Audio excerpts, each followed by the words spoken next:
There's a peculiar quiet in my house when I clean. The hum of the world outside fades, leaving me alone with my thoughts and the gentle rhythm of whatever task I've taken on for the day. Cleaning has always been a kind of meditation for me, a way to restore order not just to my home but to my mind. On that Tuesday afternoon, I had been sweeping the kitchen floor, thinking about everything and nothing all at once, when my grandson Danny approached me.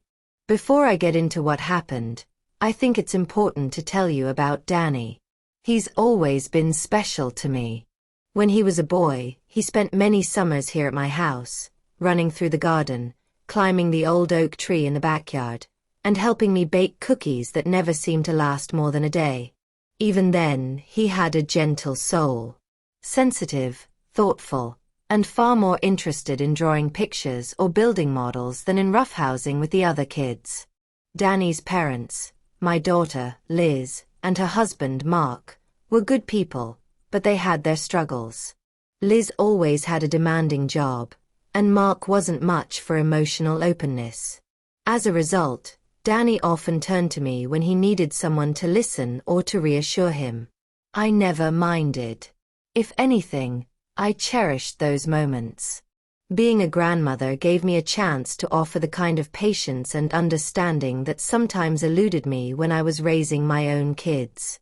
Now, at 23, Danny was still that same thoughtful, soft-spoken boy in many ways, but the world had left its marks on him. He'd tried college but dropped out after a year, saying it didn't feel right. He'd worked a series of odd jobs, none of which seemed to stick, and now he was back at a crossroads, unsure of what to do next. When he called me a week earlier, asking if he could stay with me for a little while to clear his head, I said yes without hesitation. Having Danny in the house again was a comfort, a return to a simpler time.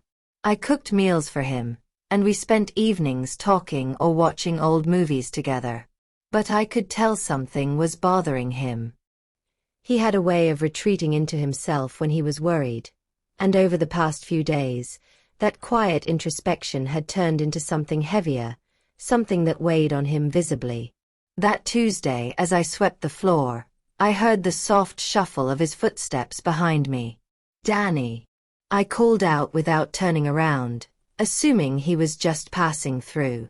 "Yeah, it's me," he said, his voice hesitant. I glanced over my shoulder and saw him standing in the doorway, his hands in his pockets, looking every bit the nervous young man. "What's up, sweetheart?" I asked, leaning the broom against the counter. He hesitated, his eyes darting around the room. "Can I talk to you for a minute?" "Of course," I said, brushing my hands against my apron. "Is everything okay?" He shrugged, then laughed nervously. "I don't know. I guess that's what I'm trying to figure out." I motioned for him to sit at the kitchen table, but he stayed where he was, leaning awkwardly against the doorframe. "I've been thinking a lot lately," he began, "about relationships. About feelings." I nodded, encouraging him to continue. Danny had always been introspective, the kind of person who liked to dissect every emotion and decision. "That's normal," I said. "Relationships are tricky at any age, but especially when you're young. What's on your mind?" He looked down at the floor, his shoulders tense. I don't know what's normal, or what's supposed to feel right. And I feel like I can't talk to anyone about it. Except you." His words were heavy with vulnerability, and I felt a pang of both pride and concern. Pride that he trusted me enough to share something so personal, and concern for the pain he was clearly carrying. "Danny," I said gently, "you can always talk to me. You know that." He nodded but didn't look up. "It's just, this is hard to say. And I don't want you to think I'm weird." I stepped closer, resting a hand on his arm. "You're not weird, Danny. Whatever it is, we'll figure it out together." He took a deep breath, his words tumbling out all at once. "I feel like I don't understand intimacy. or how it's supposed to work. And I thought maybe you could help me. Show me. The room seemed to go still. For a moment, I wasn't sure I'd heard him correctly. My mind raced, replaying his words and searching for some other meaning. But there was no mistaking what he had said. "Danny," I said carefully, "do you understand what you're asking?" He nodded, though his face was flushed with embarrassment. "I know it sounds crazy, but I don't know who else to ask. I trust you more than anyone." My heart ached for him, for the confusion and vulnerability that had led him to this moment. But I also felt a deep responsibility to guide him away from this line of thought, to help him understand the boundaries that defined our relationship. "Danny," I began, choosing my words with care, "what you're feeling is confusion, and that's okay. It's normal to have questions about intimacy and relationships, especially at your age. But what you're asking, what you're suggesting, crosses a line."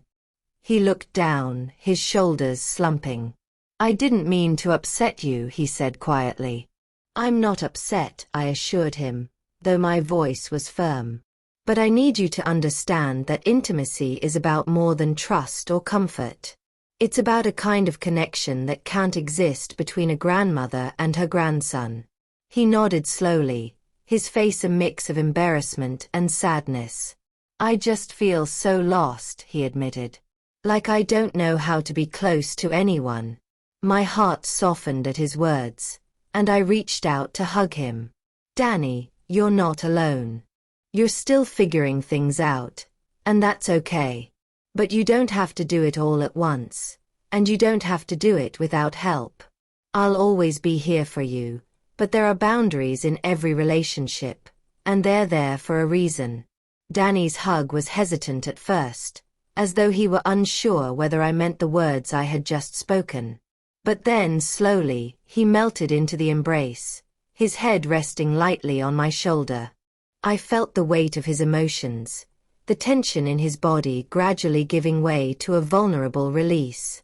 It was a reminder to me of just how fragile people can be in moments of uncertainty. I didn't say anything for a while, letting the silence do the work words couldn't. Sometimes, the best thing you can offer someone is the comfort of being there, of simply existing in the same space without judgment. When he finally pulled back, his eyes were red but dry. "I didn't mean to make things weird," he said, his voice quiet. "You didn't make things weird," I replied, offering him a reassuring smile.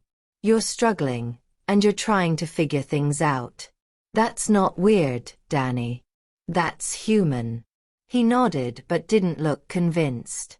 I feel like I don't know what I'm doing. Everyone else seems to have it all figured out, you know." "Oh, sweetheart," I said, my tone soft but firm. "Nobody has it all figured out. I'm 60 years old, and I still feel like I'm making it up as I go along half the time."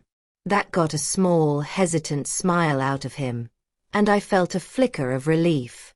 Humor, I've learned, is often the bridge back to comfort. We sat down at the kitchen table then, the broom and the crumbs forgotten for the moment. The sunlight streaming through the window felt warmer now, less harsh. I poured us each a cup of tea, something to hold, something to ground us. "Can I ask you a question?" I began after a few moments of quiet. He looked up, surprised. "Sure. What made you think I could help you with this?" I asked, keeping my tone curious rather than accusatory. "Why me?" He shrugged, looking down at his hands. "Because you've always been honest with me. And you've always understood me better than anyone else." I smiled at that, touched by his sincerity. "I'm glad you feel that way," I said. "But there are some things that are better learned from other people who are in the same stage of life as you. Part of growing up is finding the right people to ask for help, and knowing when someone, even someone you trust, might not be the best person to give you what you're looking for." He frowned, turning the thought over in his mind. But what if I don't know who to ask? That's a fair question, I admitted. It's not always easy to find the right person. But there are resources, and there are people out there who can guide you. Counselors, mentors, even books. You don't have to figure this out on your own. He nodded slowly, but I could see the doubt lingering in his eyes. I just feel so behind. Like everyone else already knows how to do all this stuff, and I'm the only one who doesn't. Oh, Danny, I said, reaching across the table to squeeze his hand. I promise you, you're not alone in feeling that way. You're comparing your inside to other people's outside, and that's never a fair comparison. Everyone has their struggles. They just don't always show them. He was quiet for a moment, staring into his tea. Did you ever feel that way? He asked eventually. Of course, I said, leaning back in my chair. I felt that way a lot when I was your age. And honestly, there are still days when I feel that way now. Really? Really, I said. When I was in my 20s, I thought I was supposed to have everything figured out. My career, my relationships, my future. But life doesn't work like that. It's messy and unpredictable, and the best you can do is keep moving forward, one step at a time. He seemed to relax a little at that, the tension in his shoulders easing. I guess I never thought about it that way. We talked for a long time that afternoon, the conversation winding its way through his fears and doubts, his hopes and dreams. I shared stories from my own life, moments of triumph and failure, and the lessons I'd learned along the way. I told him about the mistakes I'd made, the times I'd felt lost and unsure, and the people who had helped me find my way. By the time the sun began to set, the atmosphere in the room had shifted. The heaviness that had hung over Danny when he first came into the kitchen had lifted, replaced by a quiet sense of connection and understanding. Thank you, Grandma, he said as he stood up to leave. For what? For listening. And for not freaking out. I laughed at that, a genuine warm laugh that felt like a release. Danny, I told you, I haven't freaked out in years. He smiled, and this time it reached his eyes. I love you, he said softly. I love you too, Danny, I replied, pulling him into one last hug. As he walked out of the kitchen, I picked up the broom again, returning to the task I had left unfinished. The crumbs were still there, waiting to be swept away, but the room felt lighter now, as though a burden had been lifted. And in the quiet that followed, I found myself reflecting on the moment we had just shared. It wasn't an easy conversation, and it had pushed me out of my comfort zone in ways I hadn't anticipated. But it was also a reminder of the power of love and honesty, of the importance of being there for the people we care about, even when the path isn't clear. Life, I realized, is full of these moments. Unexpected, challenging, and deeply human. And while I couldn't give Danny all the answers he was looking for, I could give him what he needed most. A safe place to be himself and the assurance that he didn't have to face his struggles alone. After Danny left the room, I stood there for a moment, the broom still in my hand but forgotten. My mind was a tangle of emotions. Concern for him, gratitude for his trust, and a nagging uncertainty about whether I'd handled the conversation as well as I could have.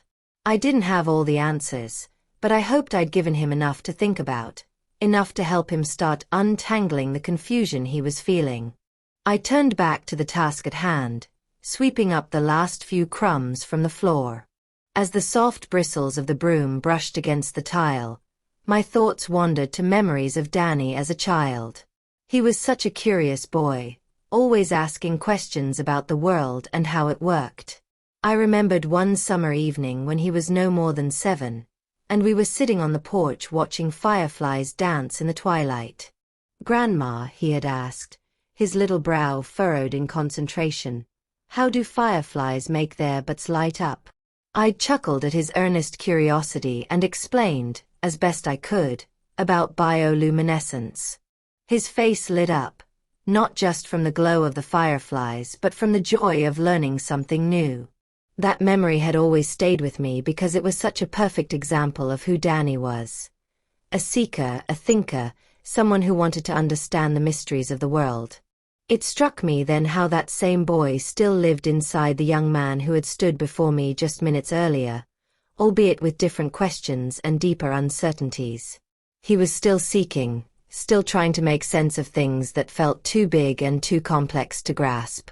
And just like I had done on that porch all those years ago, I had tried to give him an answer, one that I hoped would help him find his way. But this wasn't as simple as explaining how fireflies glowed. This was about something far more intricate, something tied to identity and vulnerability and the messy, complicated nature of human connection. And as much as I wanted to protect him from the pain of feeling lost, I knew I couldn't solve this for him.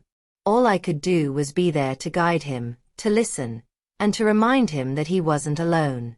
The next morning, Danny was unusually quiet at breakfast. He poked at his eggs with his fork, his thoughts clearly elsewhere. I decided to let him come to me in his own time, knowing that pushing him would only make him retreat further. As I sipped my coffee, I glanced out the window at the garden. The flowers were just beginning to show the first signs of spring, their petals unfurling tentatively in the cool morning air. It reminded me of how growth often happens, not all at once, but in small, hesitant steps. After a while, Danny cleared his throat. "Grandma," he said, his voice soft but steady, "can we talk again? About yesterday." I set my mug down and turned to him, giving him my full attention. "Of course, sweetheart. What's on your mind?" He hesitated, as if searching for the right words. "I've been thinking about what you said. About boundaries and finding the right people to talk to. And," I prompted gently. "And I think you're right," he admitted. "I guess I've just felt so stuck for so long that I didn't know where else to turn. But I want to try to figure things out the right way." His honesty was like a breath of fresh air, and I felt a surge of pride for the courage it took him to say those words. "That's a good place to start, Danny," I said. "You don't have to have all the answers right away. It's okay to take your time." He nodded, a small but genuine smile playing at the corners of his mouth. "Do you think it's weird that I'm still figuring all this out at my age?" "Not at all," I said firmly. "You know, when I was in my 20s, I thought I'd have everything figured out by 30. And when I hit 30, I thought maybe 40 would be the magic number.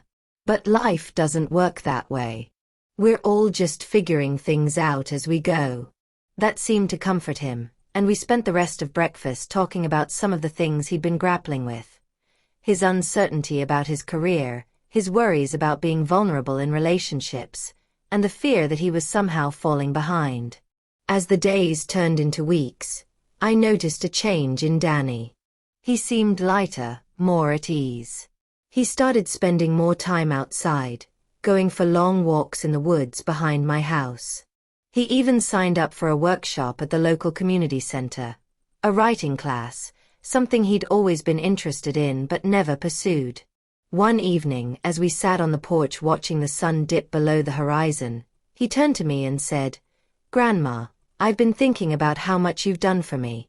Not just now, but my whole life. I don't think I've ever said thank you." I smiled, reaching over to squeeze his hand. "You don't have to thank me, Danny. That's what family is for.